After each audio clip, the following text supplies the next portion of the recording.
हर मुस्कान में दिल खो गइल, पहला नजरिया में जान हो गइल।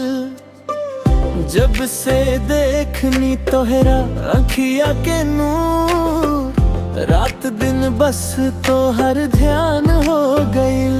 तोहर बिना बना लागे मनवा, सांसों में बसल बाड़ू तू सनम बा। छुप छुप के देखी तोहरा फोटो, दिलवा के हो गए तू मालिकनवा।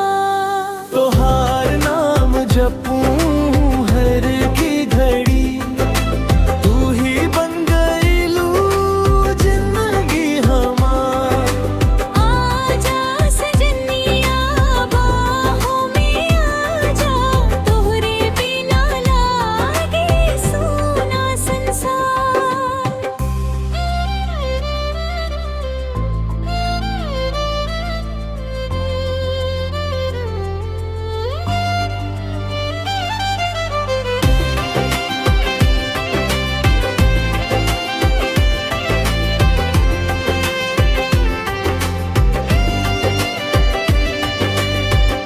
चांद से उजरा तोहर चेहरा, बात में जादू दिल पे पहरा।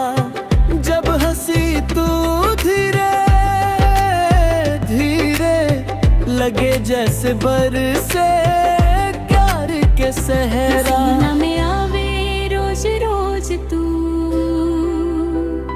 दिल के किताब में लिखाई लूं तू।